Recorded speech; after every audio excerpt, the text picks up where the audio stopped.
24 meeting of the City of Charleston Department of Committee on Traffic and Transportation, and begin with a moment of silence, please.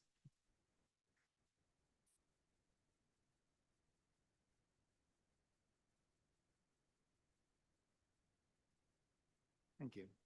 All right, first order of business is approval of minutes, which I think we got via email today. Got a motion, second, any discussion, additions, deletions, corrections? If not, all in favor? Aye. Any opposed? The ayes have it. Next, ordinance to prohibit climbing upon or jumping off bridges. Just a reminder, we did discuss this in the last meeting. Thank you to Councilmember Gregg for bringing this to our attention. Is there any additional discussion? We've got a motion and a second. Yeah, didn't realize we needed a bridge jumping ordinance, but thank you to our police department, our legal department for putting this together for us. All right, any other comments, questions? If not, all in favor? Are there any opposed? The ayes have it. Next, item number 4. Ordinance to amend the Code of City of Charleston, add a new section 19-183, otherwise known as the anti-wake ordinance. This was presented in its amended form at the Public Safety Committee meeting yesterday at 2 o'clock. Mr. Rumlin, who's here, presented the ordinance to the committee. It was discussed and was voted on in favor to come through to T&T unanimously. Mr. Rumlin, do you want to give us a quick update for the T&T group, please? And we can take up whatever the committee's pleasure is.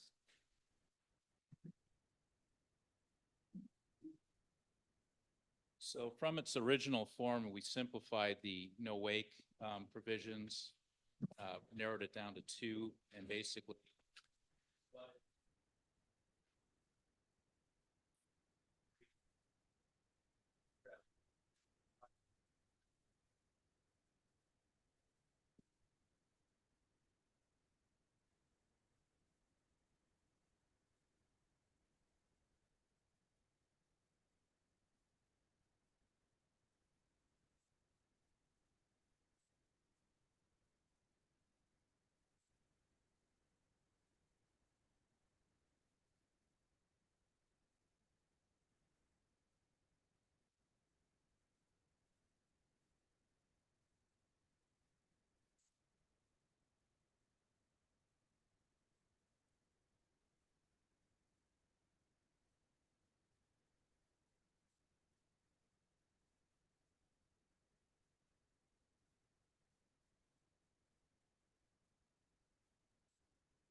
Got a motion on this before we have discussion? We've got a motion. Is there a second? Second. There's a second. Okay, I see Councilmember Gregg has his hand up. Councilmember Gregg. Thank you. So I guess 30 days in jail. I mean, what if it's 7 inches of water, 6 inches of water? I mean, how nobody's going to get out and measure it with a tape measure, determine if they're in 7 or 8. It just seems like that's to get 30 days in jail for potentially driving through 7 inches of water versus 5 inches of water. That seems a little drastic to me. I'd vote against this in its current form for 30 days in jail. We get rid of the potential jail sentence for that. It just seems a bit harsh. Any other comments, questions?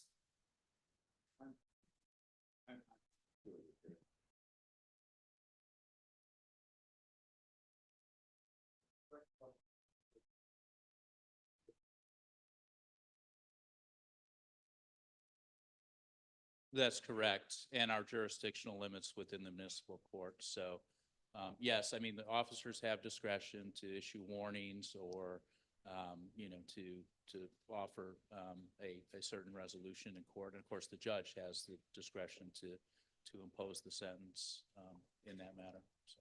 I think that penalty provision is a hybrid. We're limited to $100 because of state law. The 30 days is our jurisdictional limit. So there's broad discretion there. I don't think anyone's going to jail for going around with a barricade. Just part and parcel of the arsenal that we've got, right? Right. Yes, sir.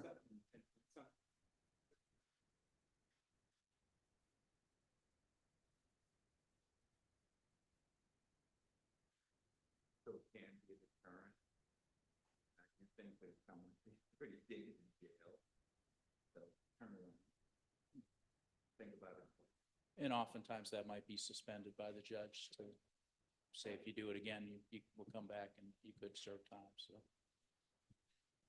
Any other questions or comments? The one comment that came up at public safety was, could we make this retroactive 2 weeks? That seemed to be popular. Given what happened just a few weeks ago, I think this is timely, it's needed. Our team has done a really good job of sort of getting the word out there. I don't think anyone's going to have any questions about what is expected of people when they come to a barricaded road. So I'm certainly enthusiastically in favor of getting this in place. Any other comments, questions? We've got a motion in a second. All in favor? Any opposed? Nay. One nay. I abstain. That's it. I abstain. One nay. All right. Next on our agenda, update on Upper King Street rideshare pickup drop-off pilot program. I know that Ms. Thompson, Ms. Pinkston, and Lieutenant Taylor are here. Who's going to take the lead on this?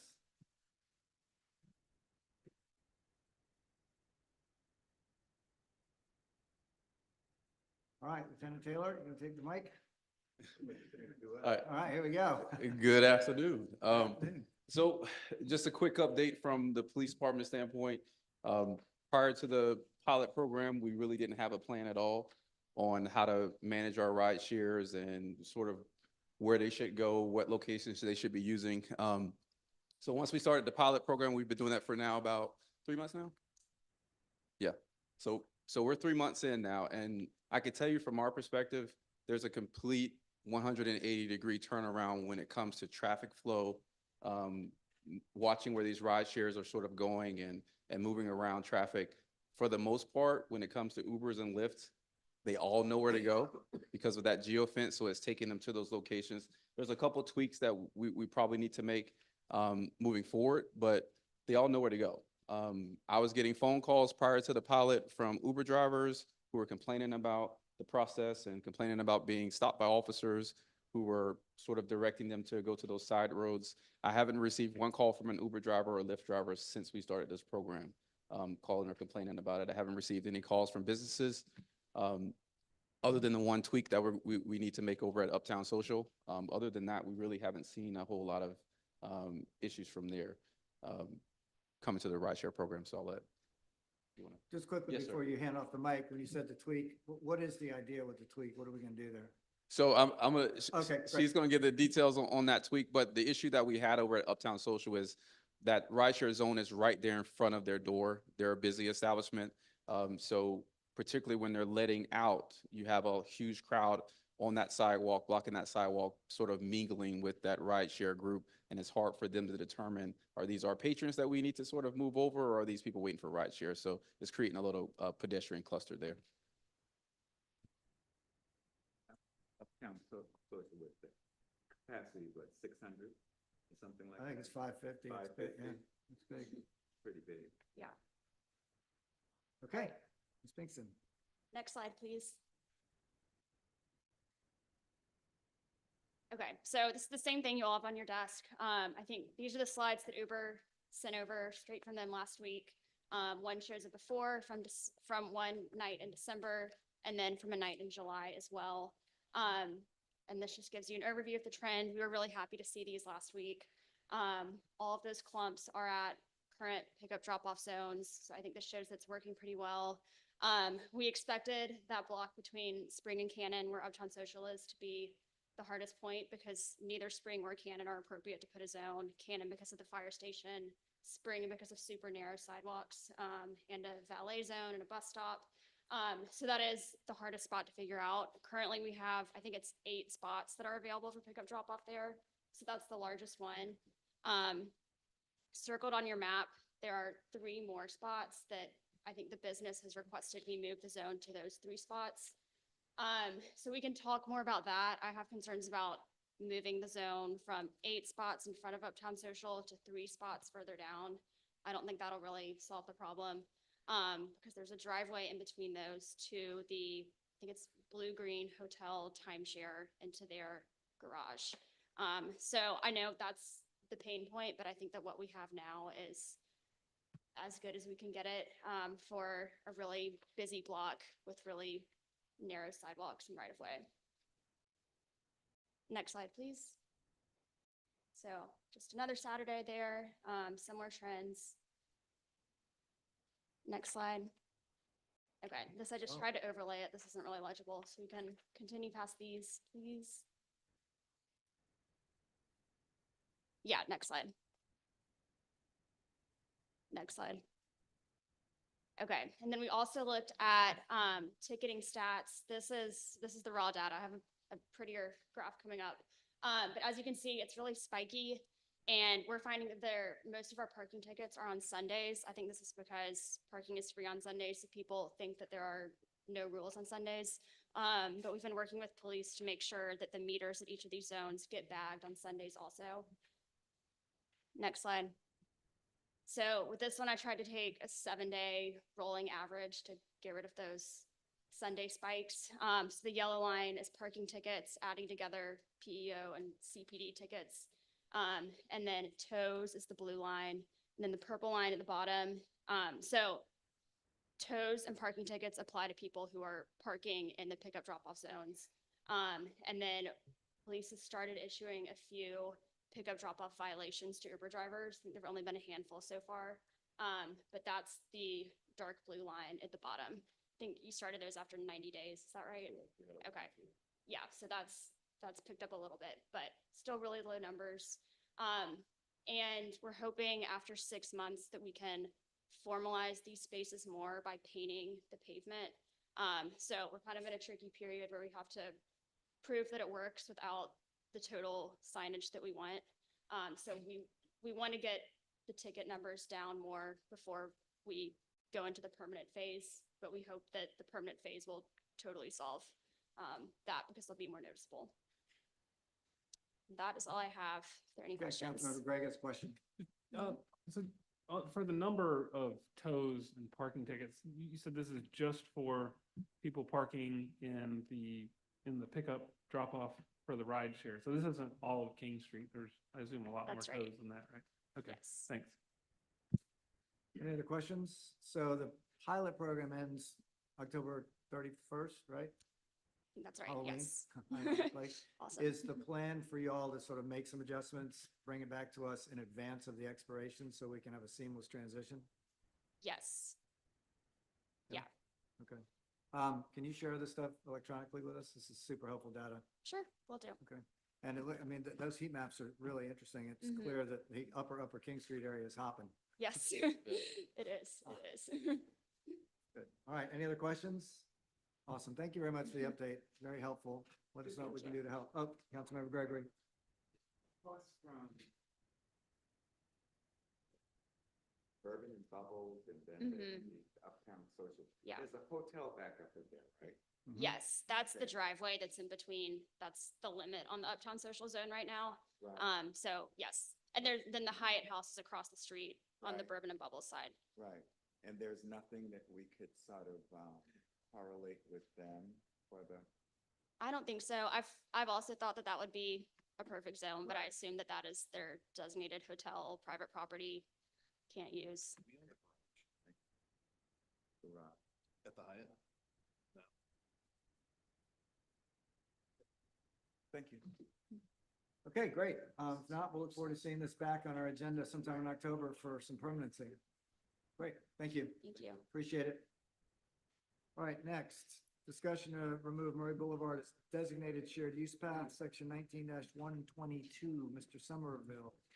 Yes, sir. Back in 2009, Department of Traffic and Transportation worked on the ordinance regarding riding bikes on sidewalks.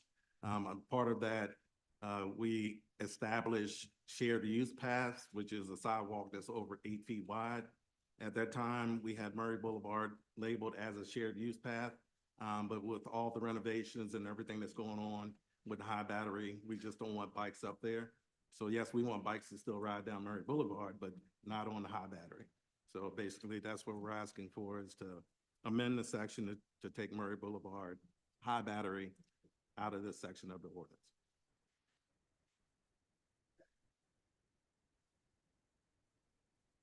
Massive renovation and is, got a lot of traffic calming on it, so that's also helpful.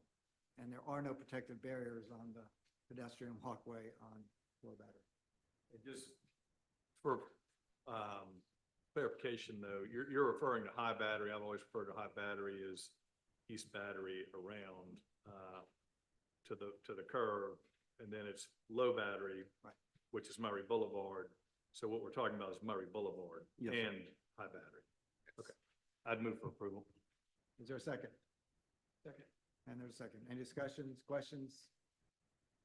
All in favor? Aye. Any opposed? The ayes have it. All right. Couple things for Mr. Mathis here, 7 and 8 we'll take together. Certificate of Public Convenience for Scooter Drivers and Opulence Transportation LLC. Yes, sir. These are two applications that we received, and they've both been reviewed by our legal staff as well as traffic and transportation staff, and we recommend for approval. Move for approval of 7 and 8. We've got a motion for 7 and 8. Is there a second? Second. We have a second. Any discussion? Thank you, Mr. Mathis, as always. All in favor? Aye. Any opposed? The ayes have it. Is there anything else to come before this committee? If not, oh, there's 9, sorry. Oh, look at that. My apologies. Request approval of yet another, for Victor Pugroski and Giorgio Pecora, traffic safety inspectors, to now be municipal code enforcement officers. Oh, there they are. Did I get Requesting that right? approval for them to be code enforcement officers for the city. So it's Mr. Podgorski, is that correct? And Mr. Pecora? Okay, well, thank you for being here, by the way. All right, any questions for Mr. Somerville? If not, all in favor? I'll get a motion. I'm hot today. All right. We all have our days. Thank you very much. All in favor? Aye. Any opposed? The ayes have it. Next is an executive session, which I think we need to get some legal advice on some issues revolving South Carolina Code Section 30-4-70 on pedicab RFQ process. Do have a I would motion? move to go into executive session pursuant to South Carolina Code Section 30-470A2 to receive legal advice regarding the pedicab RFQ process, just for the record. Thank you. Is there a second? Second. Is there any discussion? All in favor? Aye. Any opposed? The ayes have it. The Committee on Traffic and Transportation is now in executive session.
Any opposed? The ayes have it. Just for the record, we're now out of executive session. The Traffic and Transportation Committee met in executive session, took legal advice, no action was taken. That is the end of our agenda. Is there anything else to come before this committee? If not, by acclamation, we're adjourned.